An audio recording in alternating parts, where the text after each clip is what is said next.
What is going on, YouTube? Chris Fearson here with you. Well, I just completed the first one. With fantasy football now done, it's time to move on to something new. It is college basketball tracking time. This is the first edition of Tracking the Madness for 2015. I don't have the fancy logo yet. I'll work on that, like I did for the FFSR.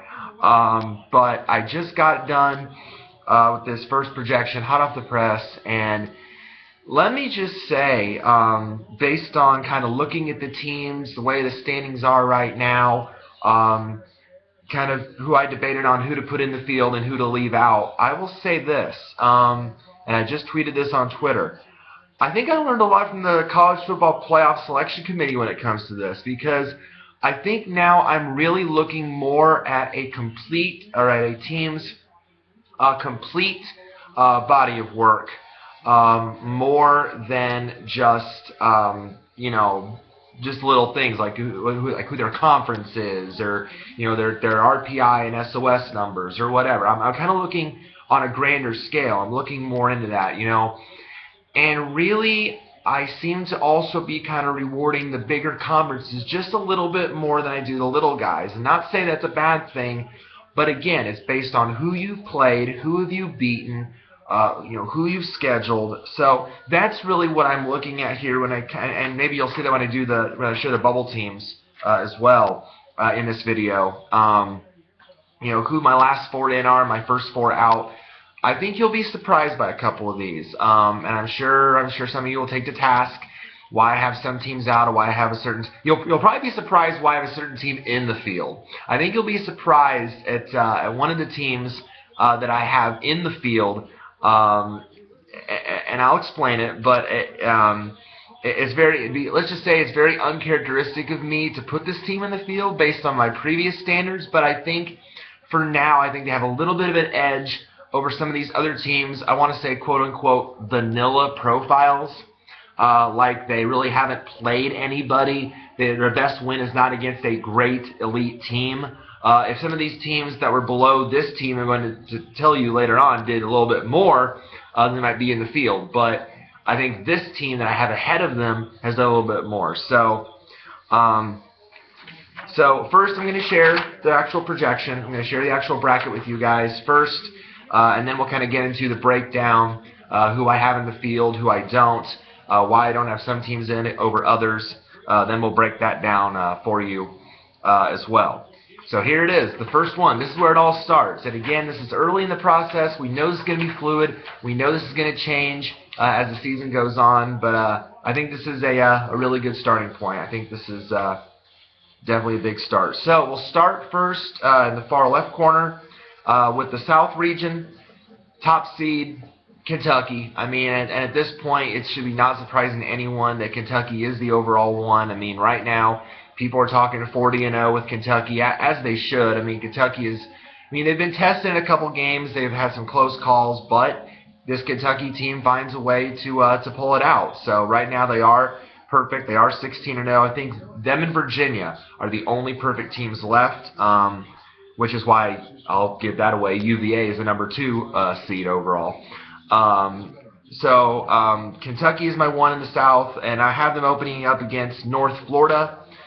16 seed, currently leading the Atlantic Sun with a 10-9 record, and I know a little bit about North Florida because they beat my Purdue Boilermakers and Mackey at home early on. Wasn't exactly a pretty game to watch there, so I know a little bit about the Ospreys. So they right now would be the 16 seed in the South, facing Kentucky. A little bigger challenge than Purdue, though. 8-9 game, SMU out of the American taking on Syracuse out of the ACC. I have Syracuse as one of my teams that's kind of like in the field right now, but really not safe because Syracuse's RPI is at 47. They really haven't, if I pull up Syracuse's profile here, they don't have a top 50 win. Their only bad they do have one bad loss to California. Their strength of schedule is a little high at 77. But they're 4-0 in the ACC. You can't ignore that mark. So I think you got to have Syracuse in the field, but certainly not safe by any stretch. If they get a couple bigger wins, I think they'll be a little bit safer. But for now, I have as a 9, playing SMU out of the American. SMU, I think, got jobbed last year. I think they should have been in the field. They were one of the last teams probably out of the field. So the job that Larry Brown has done there has been outstanding. And right now, I have them right now as an 8 in the South region.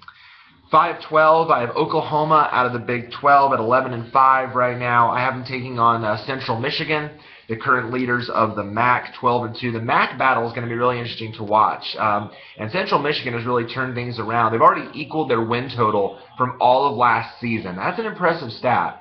They're already got 12 wins, 12-2 on the year, but they're going to be battling with the likes of Bowling Green, with the likes of Buffalo, and Bowling Green just lost at Akron, was an RPI in the 170s, so that doesn't help their cause at all. So that was very tough to see for Bowling Green. Buffalo's got an RPI in the top 50, so they're going to be certainly in the mix for an at-large spot. Kind of really low on my list right now, but they're certainly going to be in the discussion. But right now, I think you have to reward the conference leader. And right now, that's Central Michigan. 4-13 in the South. North Carolina, the 4 out of the ACC. The Tar Heels always strong. 13-4 record. I have them taking on Sam Houston State out of the Southland. They're obviously going to be in a battle with Stephen F. Austin, who, as we know, ran the table big time last year, had that long winning streak. Pulled the upset in the first round, then lost in the second, or technically the third round, if you want to call it that. I usually call it the second. I got to get these lingo straight. But they're going to be battling with them all year, probably for the Southland title. But right now, the I think Bearcats, I think it is, Sam Houston State. I think I'm right on the nickname. Correct me if I'm wrong. But they would right now have the fast track, leading the conference with a 12-4 record. I think a game or a game and a half ahead. Or a half game ahead in the Southland over Stephen F. Austin. Bottom half of the South, the 6-11, Northern Iowa. The Panthers have been impressive this year out of the Missouri Valley. They are now ranked, by the way. They're ranked 20th, I think. And NHL Network just crashed. Hang on. I'll shut that up, stop that clicking. Sorry about that. Northern Iowa, though, the Panthers have definitely been very, very impressive. They are at, let's see, their record is 15-2 out of the Valley, just a little bit behind Wichita State. And I have them taking on Georgia, the number 11 seed out of the SEC. Georgia at 10-5. Very nice RPI for Georgia, I believe 28th last I looked. So that would be a very, very good matchup there in the South. 3-14. How about the job that Maryland has done in the Big Ten? Not just in basketball, but football as well. Maryland did made a bowl game this year. Didn't win the bowl game, but a great, great start for Maryland and Rutgers in the Big Ten. But Maryland, the 3 in the South, 16-2 right now overall. I'd have them taking on Coastal Carolina, the current leaders, pretty much the runaway leader right now with the Big South. They were in the tournament last year, I believe, or got close to it. And they have a 14-3 record at the moment. How about this fun 7-10 matchup here in the South? In-state rivals and former conference rivals, Dayton and Xavier. I think this will be a very, very entertaining one to watch. Both these teams play hard-nosed basketball, can shoot the ball well, good offenses, gritty. I mean, these two teams, of course, Dayton had a great run last year in the tournament. I know Xavier's made some deep runs in the past. These two would be very, very fun to watch. Dayton 14-2 right now in the A10. Xavier 11-6 out of the Big East. That would be entertaining as all get out. They might be even a challenge for the number 2 seed in the region, whoever that would be. In this case, I have Kansas as the 2. That winner of that game would definitely be a challenge for the Kansas Jayhawks, who unfortunately have an occasion for exiting the tournament earlier than what they should. So that would be a very, very interesting battle. But I have Kansas as the 2, and I would have them taking on Louisiana Lafayette out of the Sun Belt Conference. Kansas currently is 14-2, leading the Big 12.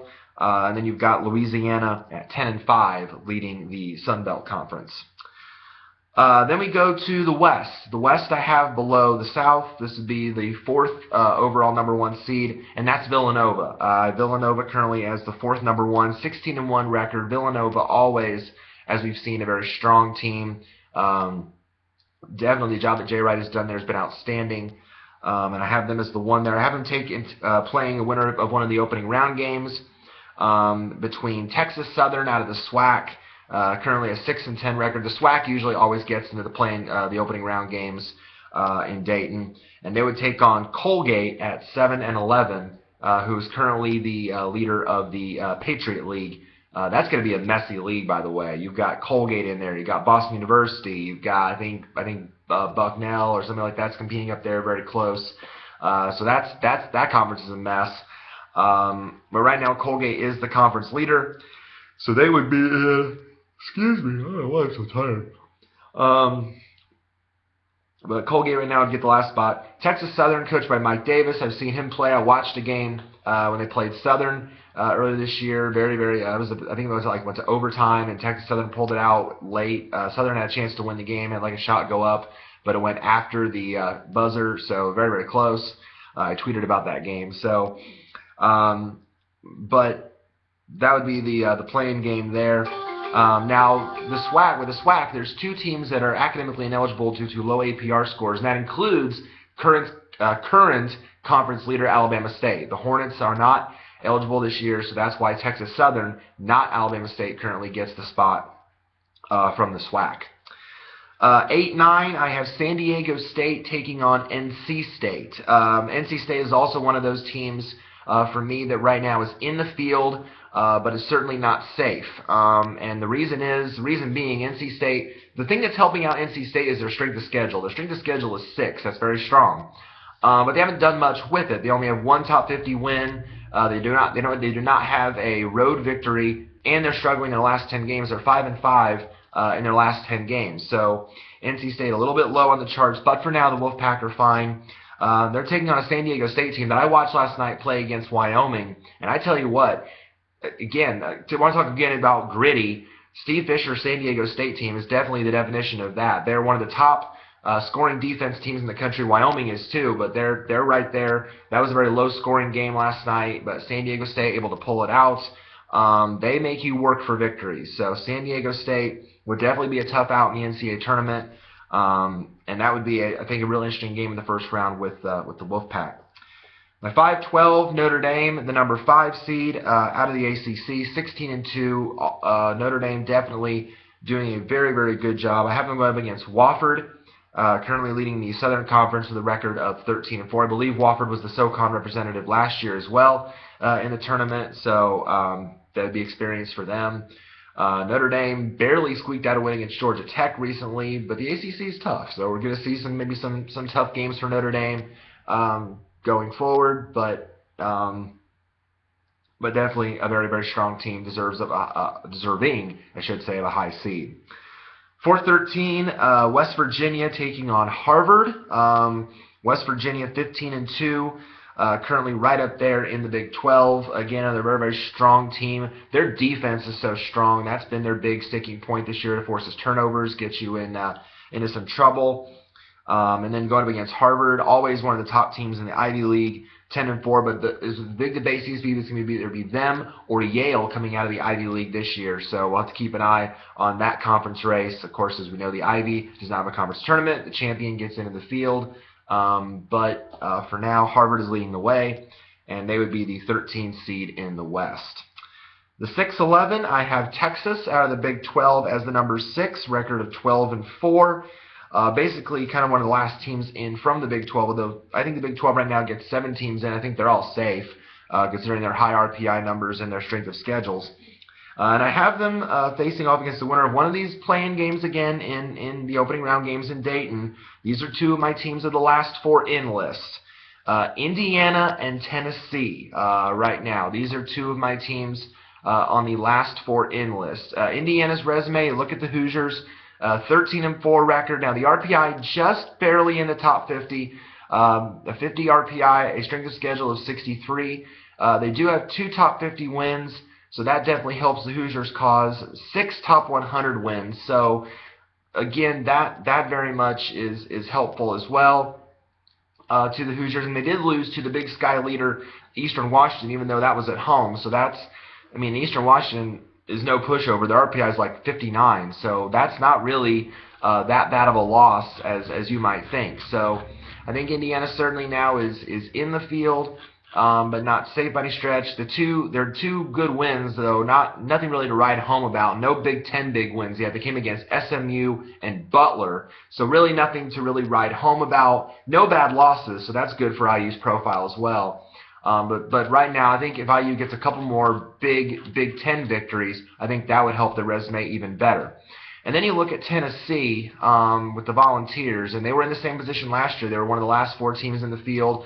They beat Iowa in a opening round game in the first.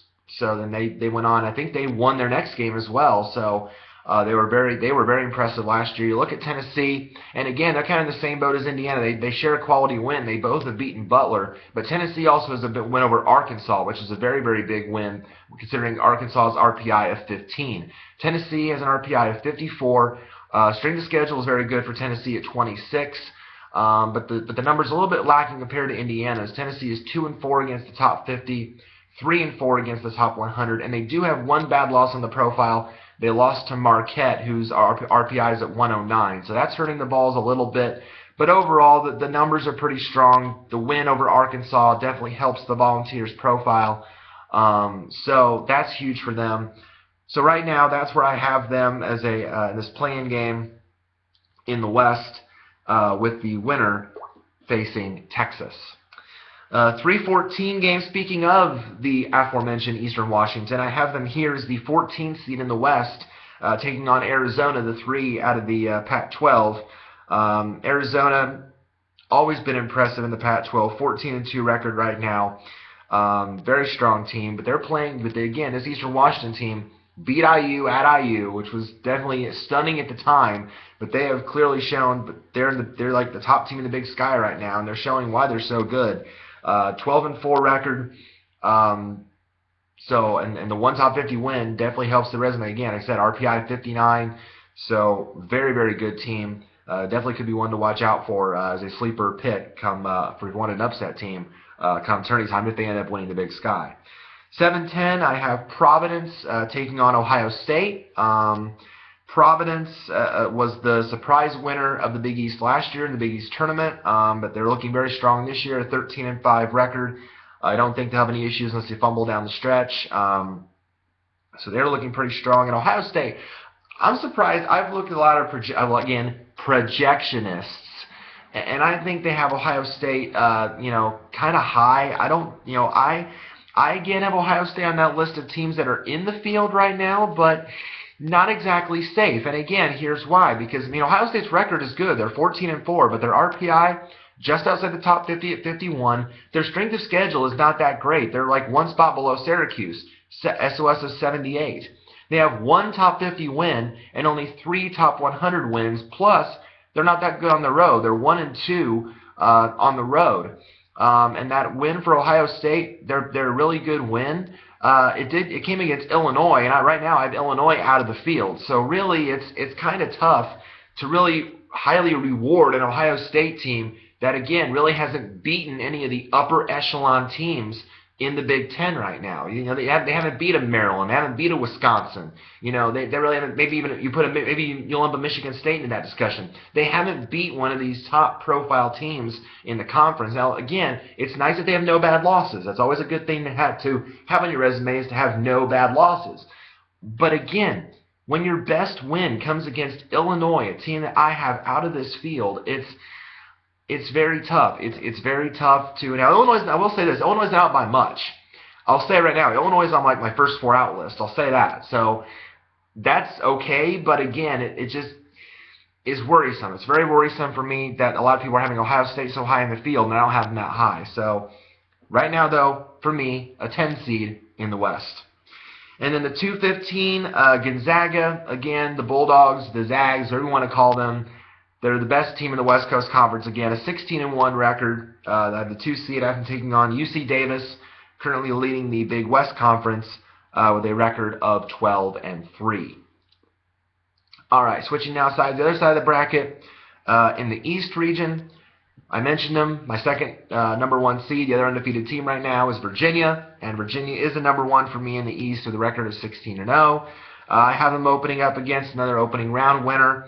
That would be St. Francis of Pennsylvania at 9-6, currently leading the Northeast Conference, taking on Grand Canyon University, currently 10-8, leading the WAC. And the WAC again is going to be a wild out. It's probably going to come down between Grand Canyon and Utah Valley, who we saw come out of the WAC last year, I believe.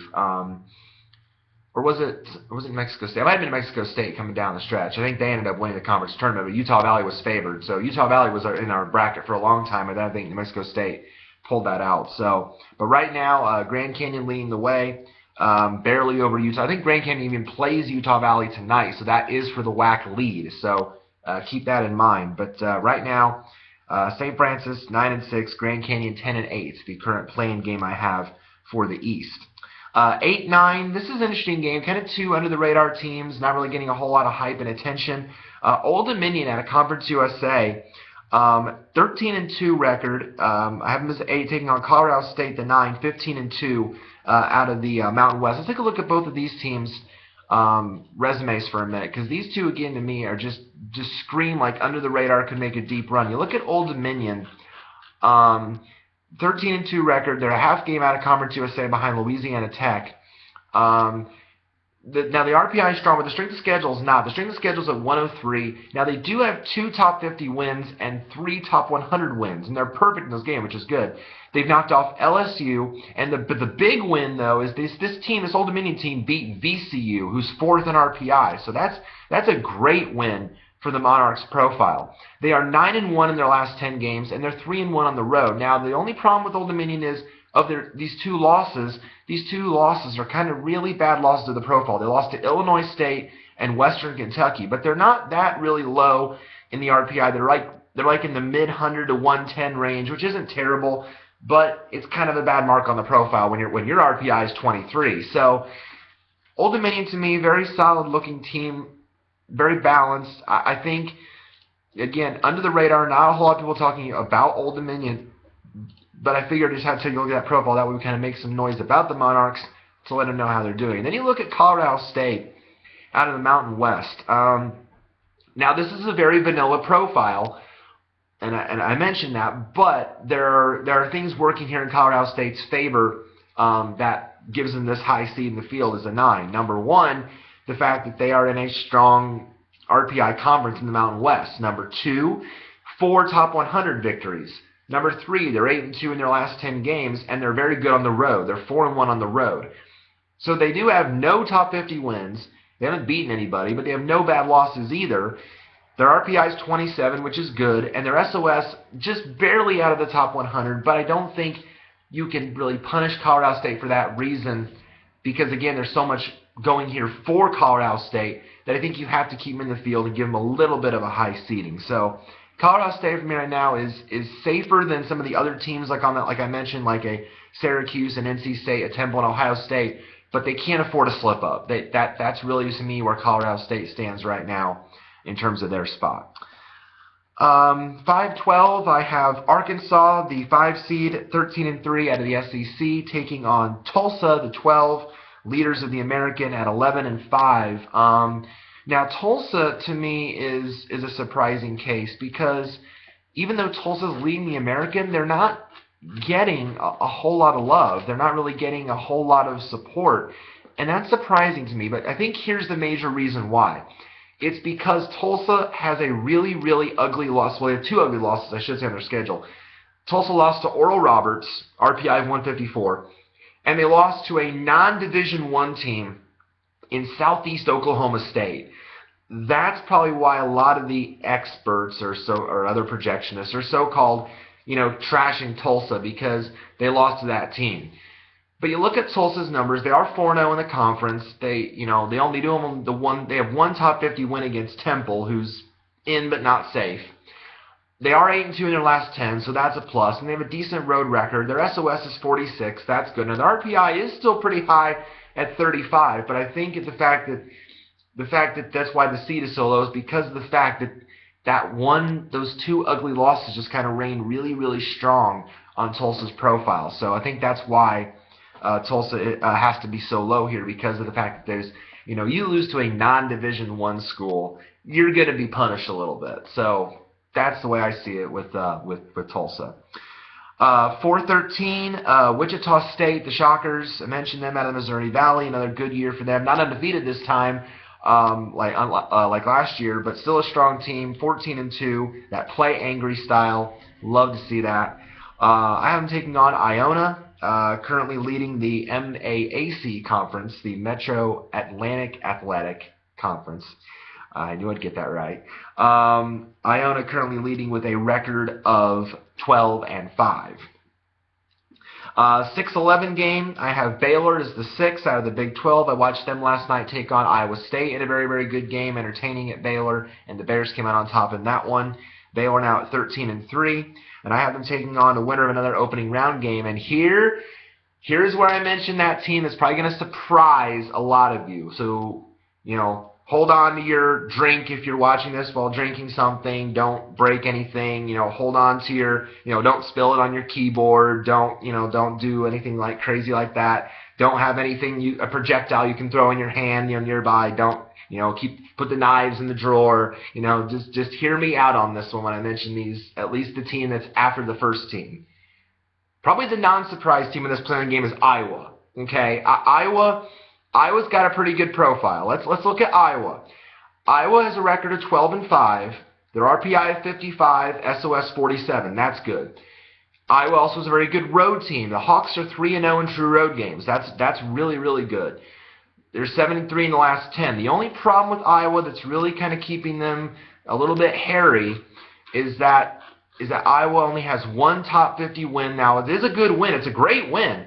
If you have one win in your profile and this is your great win, it's a great win. Iowa played North Carolina. I believe it was at home or it was a neutral floor, and Iowa won. So that's a great win for Iowa, but they're 1-5. That's the only problem. They've had opportunities, but they have no bad losses. All their losses have come against top 100 teams, so that's good for Iowa. So Iowa, to me, is the case. Okay, phew, that's the non-surprise. Here's the surprise. This team is on nobody else's list, and I don't know why. This team should be rewarded for these wins it has pulled off this season. Who am I talking about? Who am I talking about that could possibly make me warn you not to throw projectiles or hold a drink to spill on your keyboard or spit out of your computer screen? I'm talking about South Carolina. Okay, yeah, okay, all right. Hear me out on South Carolina. I know there's some of you that are just like jaw on the floor right now. What the heck is he thinking? Why is he putting South Carolina in? Hear me out on South Carolina. I like South Carolina's resume. Now I know, and this is odd of me because their numbers are very high. Their RPI is 95, and usually the NCAA does not put in a team with an RPI of 95. I get that. I understand that. But you can't ignore this fact. You can't ignore these numbers for South Carolina. They are 3-1 against the top 50. 3-1. And who have they beaten? Oklahoma State, really good Big 12 team. Iowa State, really good Big 12 team. Alabama, and that's probably the weakest of their 3 wins, but I have Alabama right now as one of the next 4 out. They're certainly in the discussion. And only one bad loss. Only one bad loss. They lost to Akron, who just beat Bowling Green. So really, when you think about that, is that really a bad loss? It's not like losing to, some 200, 300 plus RPI team. That's not that bad. That's really not that bad. And South Carolina is 7-3 in the last 10 games. So can you really fault me for putting South Carolina in the field, for giving them a shot? I mean, that resume is good. And it's a good resume. I mean, people right now are saying, but what about St. John's? What about Georgetown? What about Illinois? Better numbers. Yes, better numbers. Way too vanilla profile. Who have they beaten? Not really anybody. I mean, and I'll share that in the whole Bubble Watch breakdown, but again, I like the South Dakota profile is just a little bit more than some of those other teams because they have wins to back it up. They have wins to back it up. The loss isn't that bad a loss when you think about it.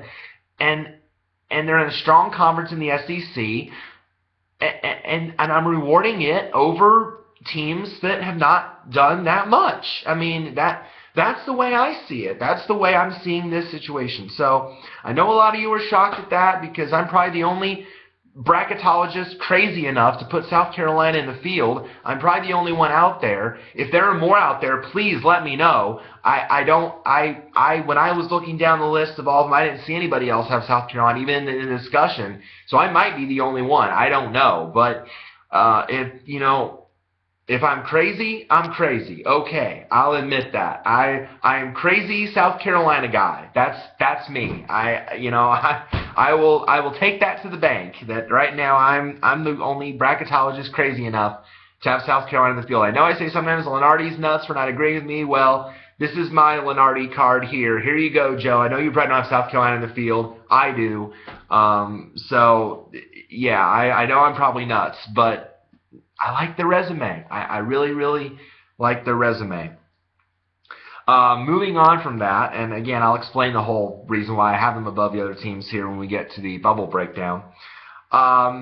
314, I mentioned VCU, the Rams, number 4 in the RPI. I have them number 3, again, that Havoc defense, Shaka Smart, aggressive. We know that. We know how VCU plays. 14-3 record. I have them taking on Hofstra, currently leading the Colonial record, VCU's former conference, by the way. Hofstra currently leading with a record of 13-5. 7-10, I have Michigan State out of the Big Ten, and the 7th seed at 12-5, taking on Temple out of the American. The Owls with a record of 12-6, and I mentioned Temple also is one of those kind of teams for me that is in but not safe. We look at Temple's resume, and you'll kind of see why with the numbers. The Owls are 12-6, RPI of 49, strength of schedule at 31. They do have one top 50 win and 3 wins against the top 100. They are a good road team. They are 3-2 on the road, and they are 7-3 in the last 10 games. Temple's top 50 win, it came against Kansas. So that's, again, kind of like with Iowa over North Carolina. If you want to have one good win on your resume, beating a team like a North Carolina or a Kansas, that's a great win to have on your resume. So that's a great win for Temple. Again, the only thing, though, kind of weighing this profile down, though, for Temple is 2 sub-100 RPI losses. They lost to UNLV, RPI 107, and St. Joseph's, RPI 159. So that's what's really weighing this profile down for Temple, is that those just 2 ugly losses. But because I think the Kansas win, the fact that the numbers are strong, I think that right now overlooks those cons, and I think Temple is right now barely in this field. So in, but certainly not safe. And then the 215, I have Utah as the 2 seed, currently leading the Pac-12, 13-2 record, taking on North Carolina Central. We saw them in the tournament last year out of the MEAC, making their debut. They currently lead the conference right now. Their overall record is 12-5. And then finally, the Midwest region, top seed, and I might get a lot of flack for this too because they just lost 2 games this week. It was their first 2 losses of the year. Duke's still the number 1 seed. Who else are you going to put in Duke's place as a number 1 seed? Maybe you make a case for Gonzaga. Okay, maybe. Maybe you make a case for Wisconsin? Not really. I can't see that. Utah, Kansas, maybe. But I think right now Duke is still, far and away a really good team. Like I said, those losses this week I believe was to NC State and Miami. Correct me if I'm wrong, but I think those are the 2 teams they lost to this week. And Miami just flat out pounded them. Miami destroyed them. So that was just shocking. But Duke right now is the one, 14-2 record. I'm sorry. I have them taking on North Dakota State, currently leading the Summit League with a record of 11-6, the 16 seed there. 8-9, I think this would be a good matchup too. Cincinnati taking on Stanford. Cincinnati at 11-4 out of the American, taking on the 9 seed Stanford Cardinal, currently 12-4 in the Pac-12. 5-12, I would have Seton Hall. What a nice surprise Seton Hall has been this year out of the Big East, coming up strong this year. 13-4 record. for them. I have them taking on Louisiana Tech, currently leading Conference USA with that identical record, or almost nearly identical record, I should say, of 12-4, so one less win than the Seton Hall Pirates. 4-13, I mentioned Iowa State, even though they lost to Baylor last night, still a very strong team.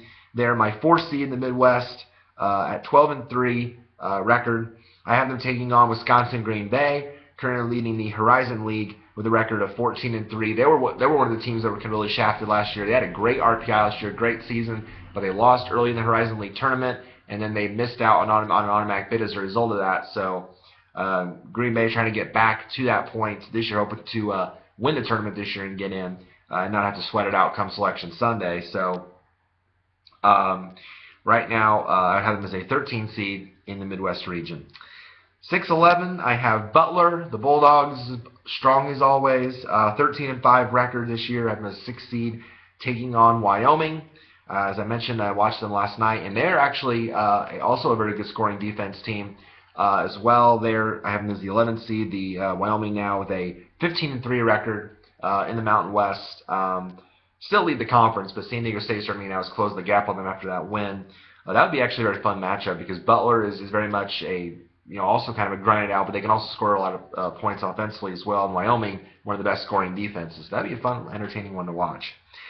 3-14, I have Louisville, the number 3 seed there of the ACC at 15-2, taking on Eastern Illinois, the current leaders from the Ohio Valley, at 10-6. The Ohio Valley is going to be a fun race this year because you got Eastern Illinois, you got Murray State battling in there, you got Belmont is always strong. So those 3 teams right now looks like they're going to be going to be fighting over that spot in the Ohio Valley. But right now the Panthers do have it barely, not by much,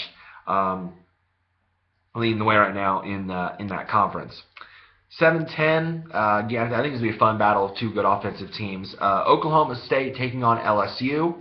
Oklahoma State currently 12-4 out of the Big 12, and then you had LSU currently 13-3 out of the SEC. A lot of people talking about how they like LSU this year, and I had them kind of on the watch bubble list last year. They were very close to making it in, so they were kind of maybe that team on the rise, and they're starting to really start making some waves in the SEC. And then finally, the 2-15, Wisconsin, again, strong as always out of the Big Ten, 15-2 record. Always, made a deep run last year in the tournament. I have them taking on Albany, currently leading the America East with a record of 9-7. All right. Now that I've revealed the bracket, now you probably are all wondering, why the heck South Carolina? Well, let's break down the bubble situation. So I mentioned, as I talked about the teams, I mentioned the teams that are in but not safe. I mentioned NC State, Syracuse, Temple, Ohio State. Those 4 to me are in the field right now, but they're certainly not safe by any stretch. If they slip up, it might give another team below them a chance to move up and maybe even leapfrog them to a safer position in the field. So the last 4 in, I mentioned, are Indiana, Tennessee, Iowa, South Carolina. I broke down their resumes. I broke down their profiles. But let me share with you my first 4 teams that are out. These teams right now I have out of the field, and 2 of these teams will probably surprise you as to why they're out. My first 4 out are Davidson, St. John's, George Washington, and Illinois. And probably the biggest surprise to a lot of people will be St. John's. But I look at St. John's profile and nothing really stands out to me about it. I mean, because here's the issue with St. John's. Right now they are 0-3 in the Big East. You're really going to put an 0-3 team in conference in the tournament? I say no. I say, as John Panette, the late great John Panette would say, I say nay. I cannot put that team in the field. And don't get me wrong here, the numbers are decent. The RPI is at 31. There's a good strength of schedule at 11. But they're 2 good wins. They're 2 top 50 wins that they're riding their hat on. They're hanging their hat on right now. Are against Syracuse, who is on my in but not safe list, and Providence, who actually, when you think about it, Providence is a very mixed profile. Providence did beat Notre Dame, Butler, and Georgetown. That's all well and good. But they've also lost to the likes of Marquette, Boston College, and RPI 223 Brown. Yeah, a team that lost to Brown beat St. John's. I mean, no, I can't have that. I can't have that in the field right now. just not good enough for me by that standard. Only 4-4 against the top 100 doesn't work. And you're only 2-1 in road games. That's not good enough. It's just not good enough. It's just not good enough for me to be in the field right now. And I even have that below the likes of Davidson, and Davidson, has one of those what I would call vanilla profiles. Davidson RPI 41, strength of schedule doesn't help them. That's at 102, but no top 50 wins. Only 2 against the top 100. They haven't played anybody. They haven't beaten anybody to warrant belonging in the field. The only positive really that Dayton can hang its hat on is that they're 8-2 in their last 10 games and 4-2 on the road. That's all well and good, but you haven't played anybody. You haven't beaten anybody. It's the same. All these teams, I think, can make this case for. They haven't played or beaten anybody respectable. South Carolina, as I mentioned, has. Their 3 wins are far and above what any of these teams below me on this list has done. So I'm not looking at numbers when it comes to this last team in. I'm looking at who have you beat. I'm looking at what have you done. What have you done for me lately? That's what I'm looking at here with South Carolina. So Davidson, you haven't beat anybody. St. John's, you haven't beat anybody impressive. Your wins are against teams to me that are barely in this field. So really, I can't make a great case for St. John's. And George Washington, please, George Washington again. They do have one good win on the resume. They beat Wichita State, and that's a great win. But your strength of schedule number way too high at 121. You're 2-4 in true road games. You've lost every game you've played on the road. That's not good enough. You don't have a bad loss, but all those losses have come on the road. You've got to show that you can compete on somebody else's floor besides your own. So that's the case against George Washington. And then Illinois, you look at Illinois, and again, maybe the reason here I'm taking Illinois out also is because Illinois now is going to be measured without one of its best players. It lost like one of its best players for the season with an injury. So you've got to take that into account when you're looking at Illinois' profile. And Illinois, don't get me wrong, has 2 great wins on the profile. Beat Baylor, great win. Beat Maryland, hey, that's a great win. But of late, Illinois has struggled, and before they might have been in the field, now they've fallen out because they're 5-5 in their last 10 games. Now the losing record in conference. They're 1-4 in road games. And oh, by the way, a blaring blight on the profile, a loss to RPI 123 Nebraska. So that's the reason why I don't have Illinois in the field right now, because just not good enough. So really, I can make cases for all 4 of those teams not being in this field, and South Carolina above all of them, because South Carolina has at least quality wins to ride its hat on, and these other 4 teams below them don't. I mean, that's just, except maybe Illinois. But again, Illinois, I think, has too many negatives against it to overleap those positives, those 2 good wins on the profile. You got to look at this, and this. It's more than just one thing. So it's just tough. It's just really tough. I mean, so if one of those 4 gets hot down the stretch and say South Carolina stumbles, then South Carolina might be out the next couple weeks. This is always very, very fluid. But for now, to me, I think South Carolina just has a little bit more going for it than those 4 teams. And then the next 4 out, Miami, Georgetown, BYU, Alabama.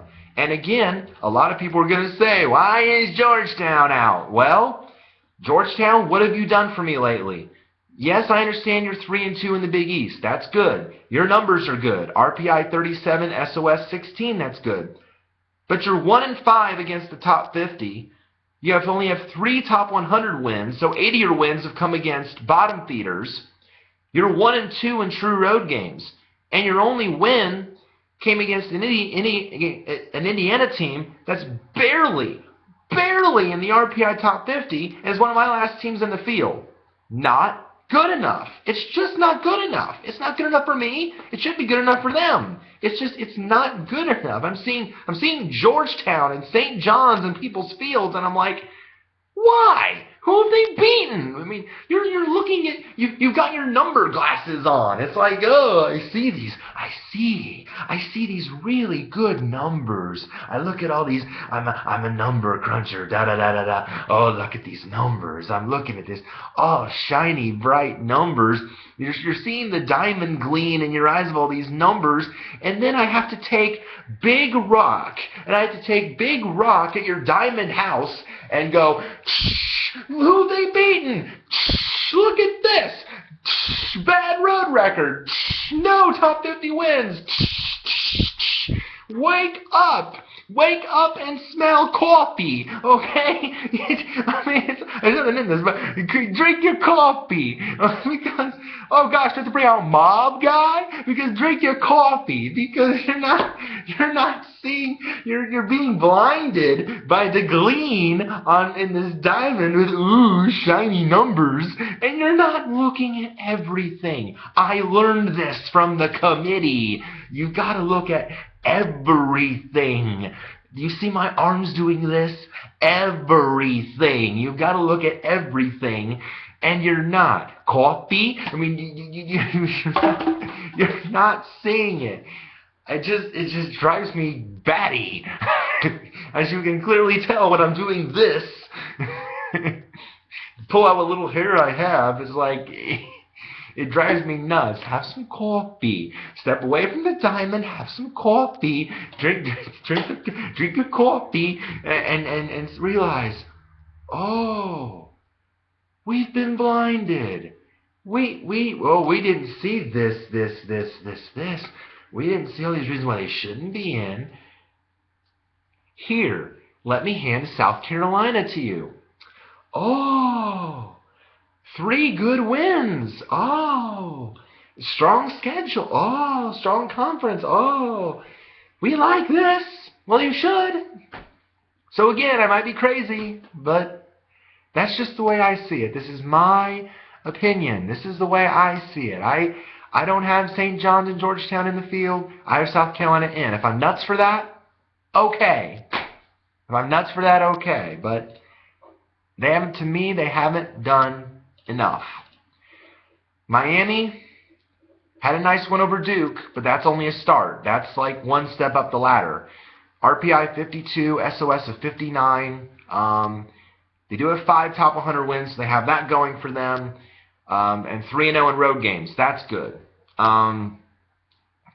BYU, RPI 53, SOS 44. That's very good. But the problem is, again, only 1 top 50 win. They are 4-0 in true road games, so that's a plus for BYU. But they also have 2 sub-100 losses, including 1 to my Boilermakers, who are fading down the stretch, and now like an RPI in like the 130s or something. So that hurts BYU's profile. And Alabama's kind of in the same boat last year.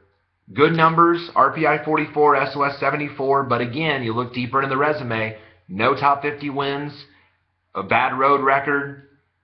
Not great against the top 100. That's why they're in this position. So just not good enough. So that's how I see things right now. I know that's a surprise to some of you with South Carolina. That's probably the biggest surprise out of this, but that's the way I see it. I'm looking more and more after what the committee did this year, the football committee did with their picks this year. I'm looking more and more at whole body of work. I'm not looking at just numbers or record, or I'm looking at who have you played, who have you beaten, how have you beaten them, factoring in Ohio State, for example, in the football playoff.